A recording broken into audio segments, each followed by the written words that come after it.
మా ఈడ బండి గుండు బాగానే మాట్లాడతారు ఈడ మైకుల ముందల కానీ మోడీ ముందల వీళ్ళకి నిలబడి అడిగే ధైర్యం ఉందా?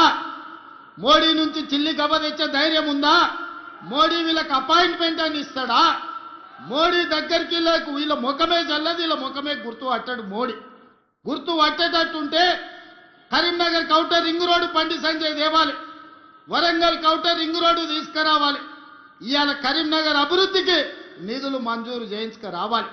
ఇవాళ నిజంగానే మోడీ దగ్గర మీకు పరపతి ఉంటే కాళేశ్వరంలో 1000 కోట్లు కొల్లగొట్టిన కేసీఆర్ హరీష్ను బొక్కలు వేయాలి. కారు దందాలో ఇవాళ సంపాదించిన కేటీఆర్ను బొక్కలు వేపియాలి. బండి సంజయ్ గారు, మీరు ఈడుండి మా వాళ్ళని బెదిరించుడు, మా వాళ్ళ మీద రంకెలేసుడు కాదు. బండి సంజయ్ గారు, మీ శాతనైతే కేసీఆర్ను బొక్కలు వేపియండి. మీకు వాళ్ళకు గూడు పుటాని లేదు, చీకట్ల ఒప్పందం లేదు అంటే కేసీఆర్ హరీష్ను కేటీఆర్ను సిబిఐతో నీ బొక్క లేపించినాక నువ్వు మాట్లాడాలి. బండి సంజయ్ గారు, మీరు కార్యకర్త నుంచి వచ్చి ఎదిగిరు బాగానే ఉంది, మీరు కౌన్సిలర్ ఉన్నోళ్ళు ఎంపీ అయిన బాగానే ఉంది, ఎంపీ అయిన వాళ్ళు కేంద్ర మంత్రి అయిన బాగానే ఉంది, మీ పరిస్థితి బాగానే ఉంది, కిషన్ రెడ్డిది బాగానే ఉంది.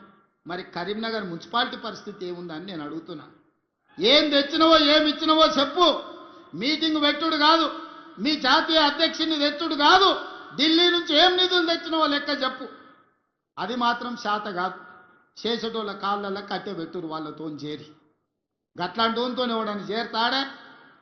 బయటికి మాట్లాడతావు కానీ లోపల ఏం జరుగుతుందో నీకు తెలియదా? బండి సంజయ్ గారు, మీ నాయకత్వం కేసీఆర్ కేటీఆర్తో ఎట్లా కలిసిపోయినో మీకు తెలియదా? మీ కిషన్ రెడ్డి ఎప్పుడైనా హైదరాబాద్లో వాళ్ళకు వ్యతిరేకంగా మాట్లాడిండా? మీ కిషన్ రెడ్డికి నోరని తెలిసే ధైర్యం ఉందా కేసీఆర్కు కేటీఆర్కు వ్యతిరేకంగా? బండి సంజయ్ గారు మీకు కనిపిస్తలేదా మీ నాయకులు ఎవరెంబడి తిరుగుతుర్రో? అందుకే మిత్రులారా, ఇవాళ తెలంగాణ రాష్ట్రాన్ని అభివృద్ధి చేసుకోవాలన్నా, తెలంగాణ రాష్ట్రంలో మున్సిపాలిటీలకు నిధులు ఇవ్వాలన్నా ఇవాళ కాంగ్రెస్ పార్టీతోనే సాధ్యమవుతుంది. ఇవాళ సమస్యలు పరిష్కరించే బాధ్యత కాంగ్రెస్ పార్టీ తీసుకుంటుంది.